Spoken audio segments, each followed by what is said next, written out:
The Bible Study Podcast, episode 685. Today, the Bible Study Podcast continues the study of Genesis with chapter 40.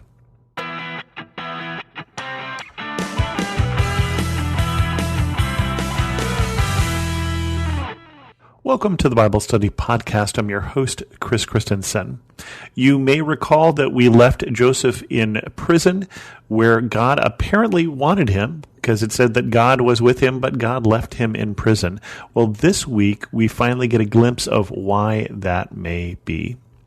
And so we continue on with Joseph's story, the cupbearer and the baker. Sometime later, the cupbearer and the baker of the king of Egypt offended their master, the king of Egypt. Pharaoh was angry with his two officials, the chief cupbearer and the chief baker, and put them in custody in the house of the captain of the guard, in the same prison where Joseph was confined. The captain of the guard assigned them to Joseph, and he attended them.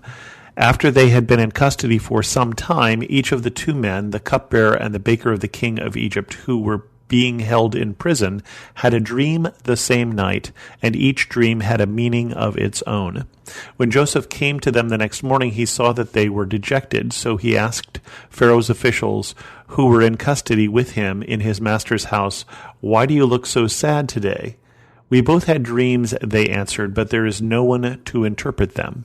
Then Joseph said to them, "Do not interpretations belong to God? Tell me your dreams." So the chief cupbearer told Joseph his dream. He said to him, "In my dream I saw a vine in front of me, and on the vine were 3 branches.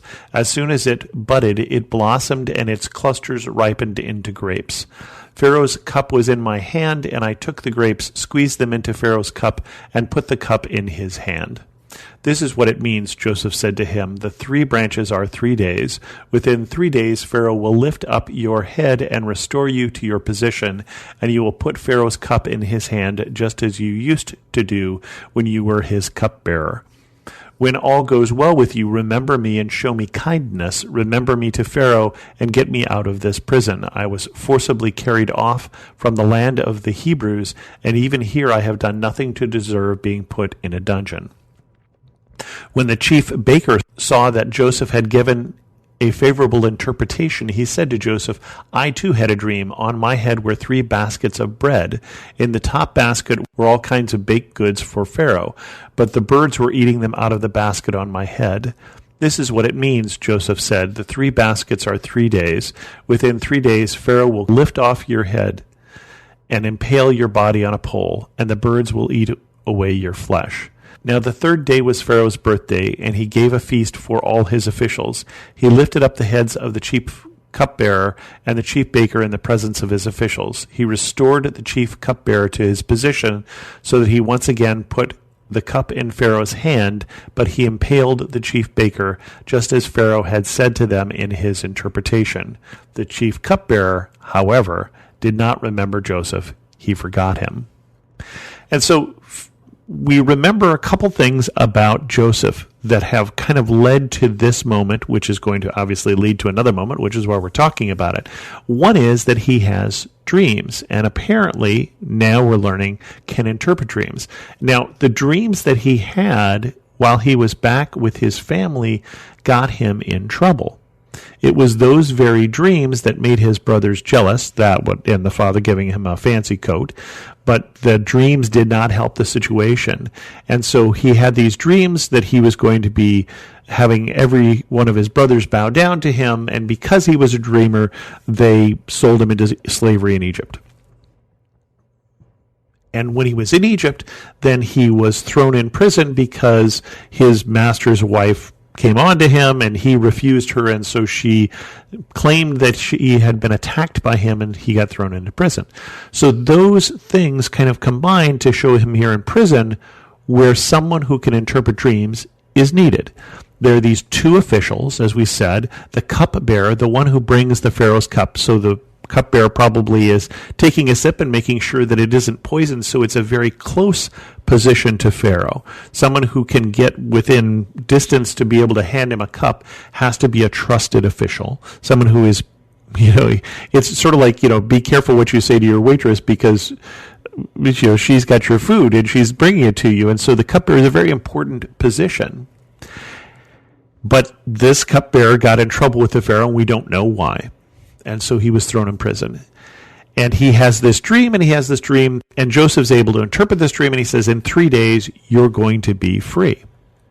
Now, Joseph also knows that this is his opportunity. If he's going to be free and he's going to be standing with Pharaoh, Joseph says, remember me. Remember me when you go back to Pharaoh. Remember me when you're restored to your position, because I've told you you're going to be restored, and I don't belong here. I don't deserve to be here. I haven't done anything wrong, either in my homeland or here in Egypt, that I should be in prison. And then the baker, who apparently has also gotten in trouble with the king, and we don't know whether he was skimming the profits or whether he's just not a good baker or what it was that about his work that the Pharaoh didn't like. But it was something that the Pharaoh really, really didn't like, because he's going to throw him in prison. And Joseph interprets his dream and says, and he's going to kill you. In 3 days, he's going to cut off your head and impale your body. So we get one very good dream and one very bad dream, and Joseph tells it the way it is. He doesn't sugarcoat it for the baker, and he does use the opportunity for the cupbearer to try and help his own cause. But he basically just makes these predictions. This is what the dreams mean. And isn't God the one who has interpretations, is what Joseph is saying. It's not him that's interpreting, but it's God who's giving him the interpretations.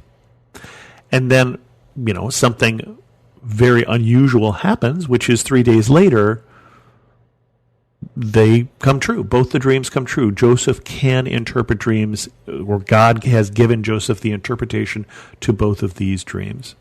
Now, one thing we need to understand is that as we're looking at the Old Testament, for instance, in the Mosaic Law, which is still 500 years from now, the prophecy and divination and can you interpret what God is saying, the Old Testament law will say that the required accuracy of those predictions is 100%, or you're a false prophet.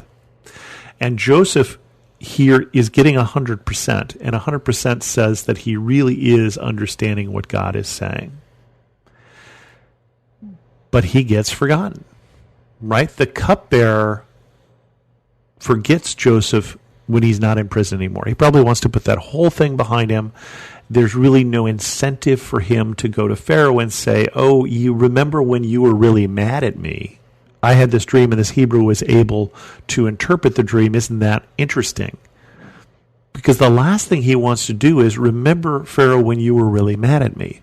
Remember how you had the baker killed and could have done so with me. That's not the conversation he wants to have with Pharaoh. The conversation he wants to have is, sir, here's your cup. He doesn't want to remind Pharaoh of whatever it was that he did that got him in trouble in the first place. So it's not in his best interest at this time to bring up this lowly Hebrew slave he met in prison. And so he doesn't. So we still leave Joseph, who God is showing favor on.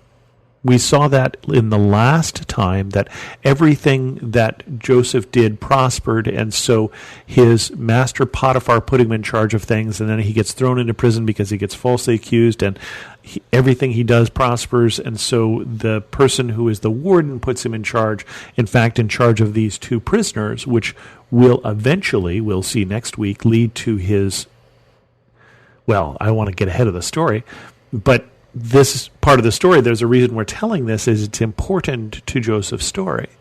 But at the end of this chapter, Joseph is still favored by God, still being given interpretation by God of dreams, still being given his own dreams we saw back in Canaan, and still in prison. That for some reason, God doesn't need him out of prison. God doesn't want him out of prison. And God put him in prison in part, I think, to meet these two men.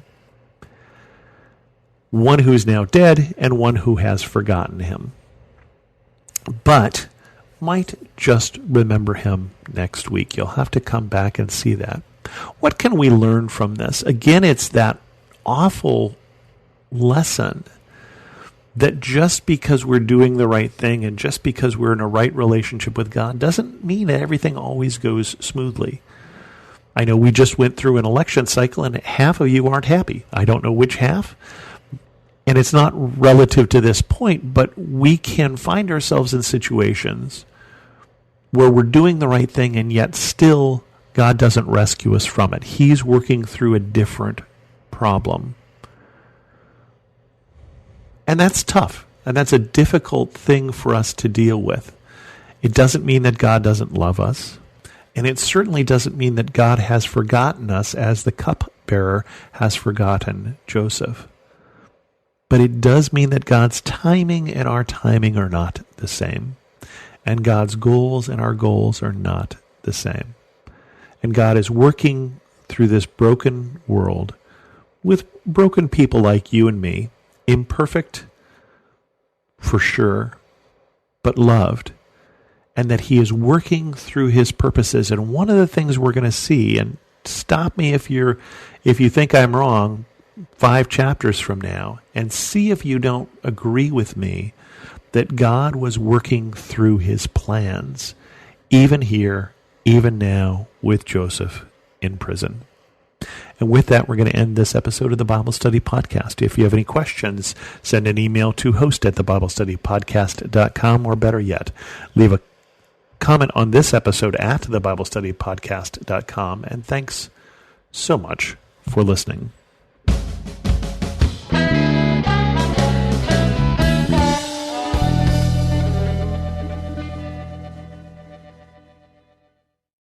There's no better way to start your day than spending time in God's Word and in prayer. Don't know where to start? We have a free daily prayer podcast created to help you do just that. The Your Daily Prayer podcast delivers a thoughtful devotional and timely prayer to you 7 days a week. Gain inspiration, faith, and encouragement with daily messages in 10 minutes or less. To start listening now, search Your Daily Prayer on your favorite podcast app or visit lifeaudio.com.